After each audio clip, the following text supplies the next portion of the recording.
الصلاة والسلام اللهم صل على محمد النبي الأمي وعلى آله وسلم تسليما سبحانك لا علم لنا إلا ما علمتنا إنك أنت العليم الحكيم رب زدني علما رب اشرح لي صدري ويسر لي أمري واحلل عقدة من لساني يفقهوا قولي الحمد لله মহান আল্লাহ তাআলা শানহুর দরবারে অন্তরের মধ্যস্থল থেকে শুকরিয়া আদায় করি যে রব্বুল আলামিন দয়া করে মায়া করে রহমত করে ভালোবেসে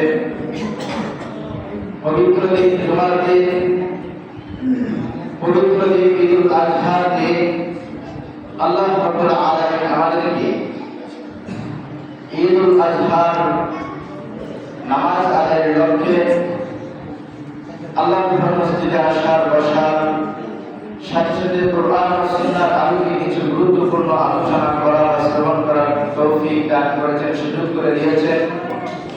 এজন্য সকলেই অন্তরের অন্তঃস্থল থেকে শুকরিয়া আদায় করি আলহামদুলিল্লাহ।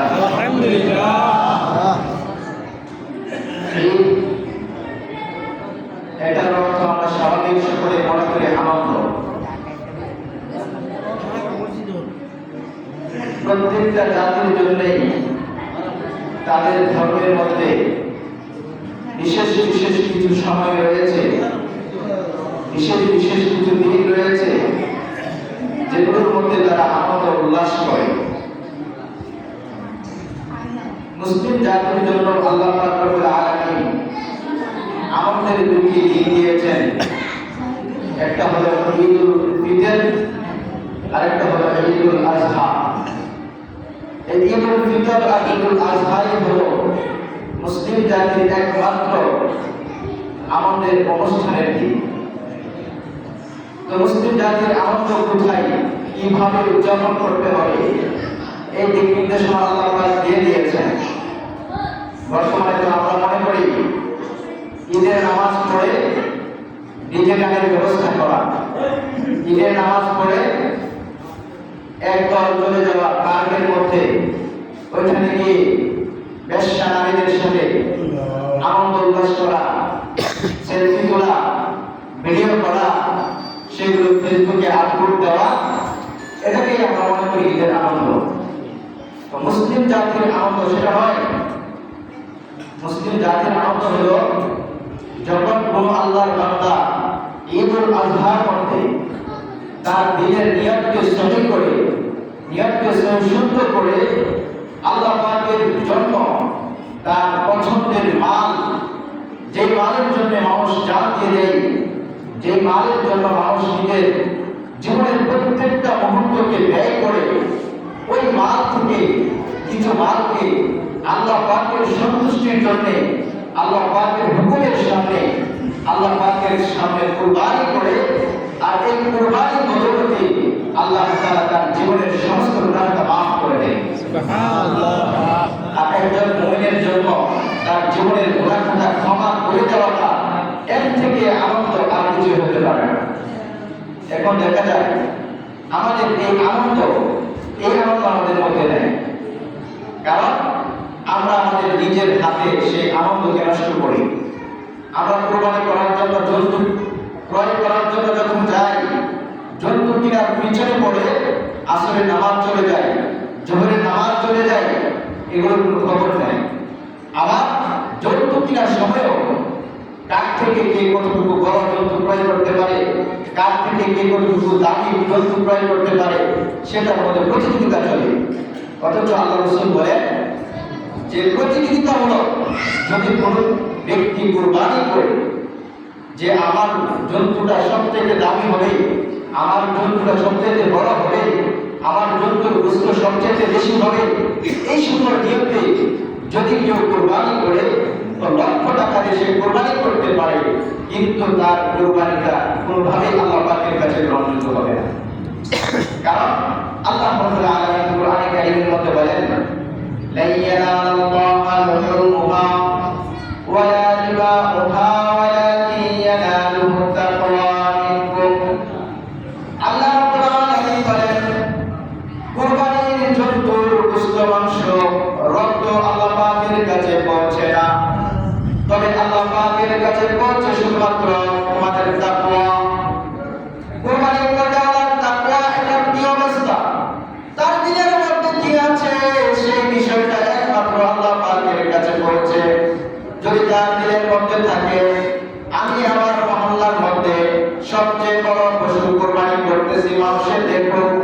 তাহলে আল্লাহ পাক তার কুরবানির কোনো গ্রহণযোগ্যতা থাকবে না।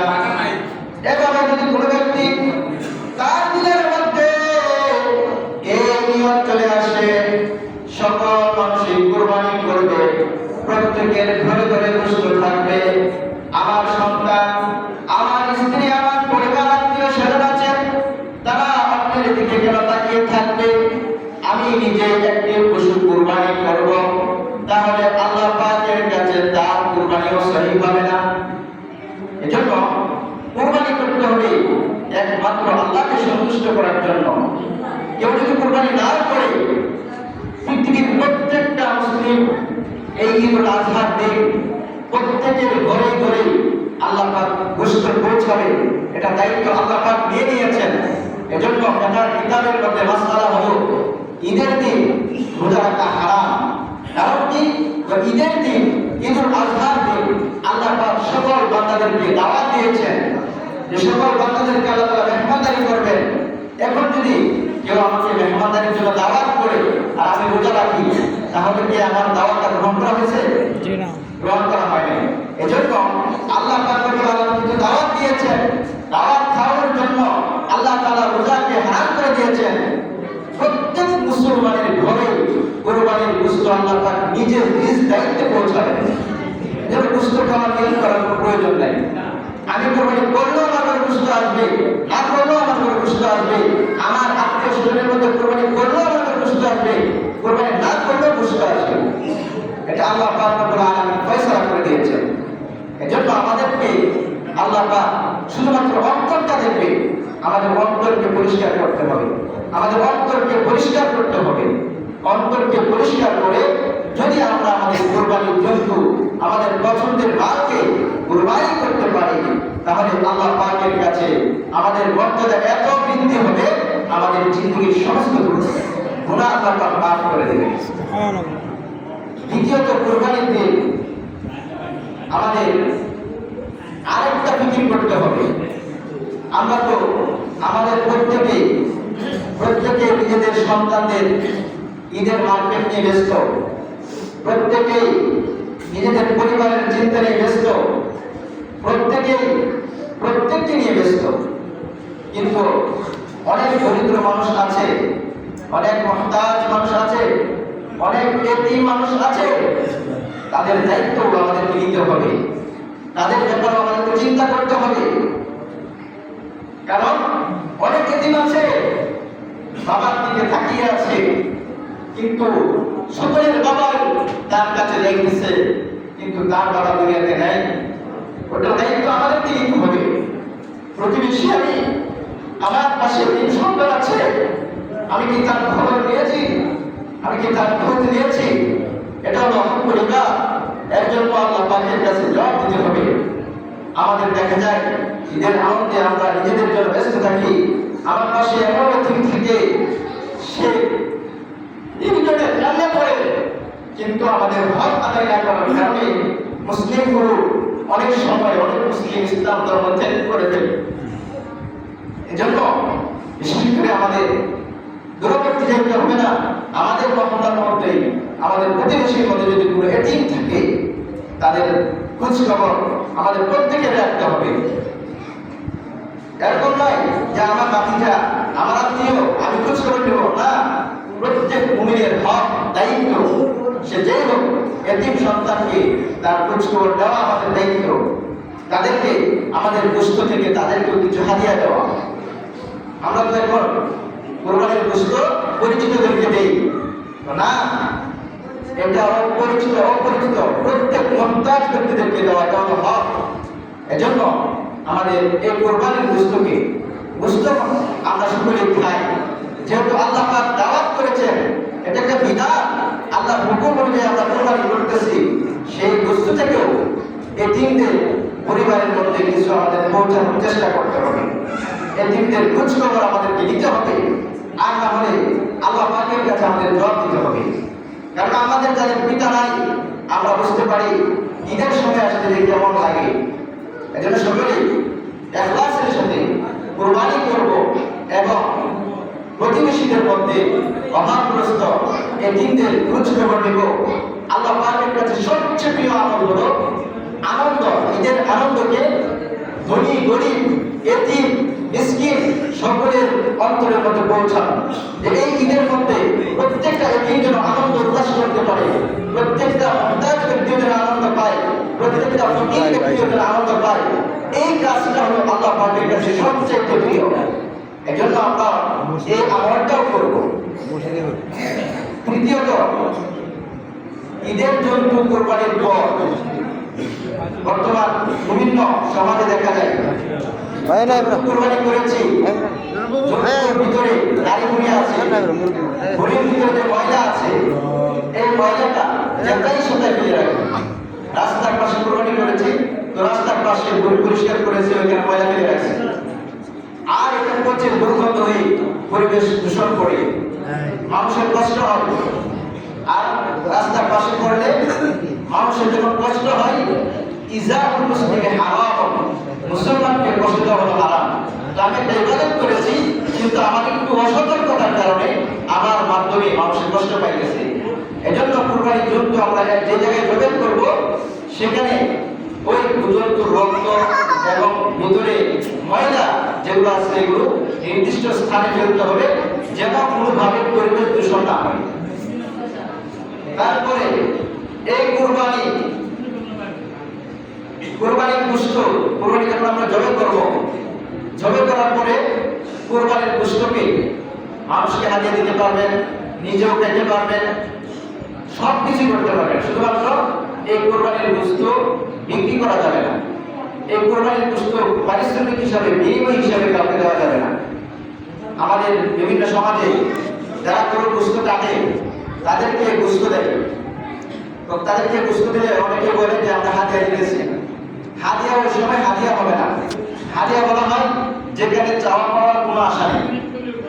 যাকে হাদিয়া দেওয়া হইতেছে সে কল্পনাও করবে না যে আমি এই কাজটা আমি এই জিনিসটা পাবো। আর যে দিতেছে সে তারও ফিকির থাকবে না যে তাকে কিছু দিতে হবে, এটা তার অন্তর থেকে মহাব্বতে দিয়ে দিয়েছে। আরেকটা হলো চাওয়া পাওয়ার আশা আছে, সে ধারণা করতেছে আমি এই কাজটা করলে আমাকে কিছু বুঝতে অবশ্যই দেবে, বা আমি এই কাজটা করলে আমাকে কিছু হাদিয়া দেবে। আবার যিনি দিবেন তার অন্তর আছে যে আমার এই কাজটা করে দেব, তাকে কিছু না দিলে কি হয়, তো ওই সময় এটা হারিয়ে থাকবে, এটা পারিশ্রমিক হয়ে যাবে। এজন্য যারা কোরবানির গোশত কাটে তাদেরকে পারিশ্রমিক হিসেবে, তাদেরকে গোশত দিলে পারিশ্রমিক হবে। এজন্য আমরা তাদেরকে গোশত দিব না। হ্যাঁ, গোশত দিতেই হবে, তো তাদেরকে আগে কিছু টাকা দিতে হবে। যদি আমরা তাদেরকে কিছু টাকা দেই, তাহলে ওই টাকাটা তাদের পারিশ্রমিক হয়ে যাবে, আর গোশত দিলে দেবে তাকে তাদের হারিয়ে হবে। এজন্য আমরা সকলে এই বিষয়টা খেয়াল রাখবো। কারণ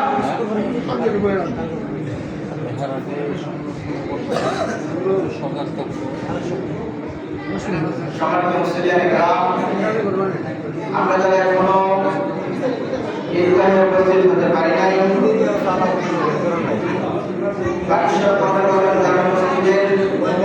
ঈদুল আজহার জামাত সকাল ৮টায় অনুষ্ঠিত হওয়ার কথা। ইনশাআল্লাহ নির্দিষ্ট সময়ে ঈদুল আজহার জামাত অনুষ্ঠিত হইবে। আর মাত্র 10 মিনিট সময় বাকি আছে, আর মাত্র 12 মিনিট।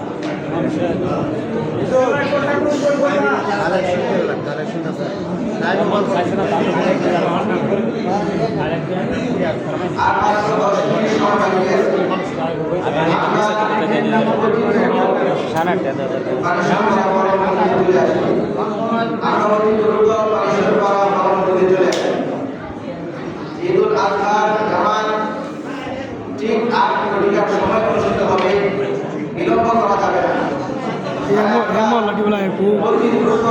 ঈদগাহে চলে আসবে।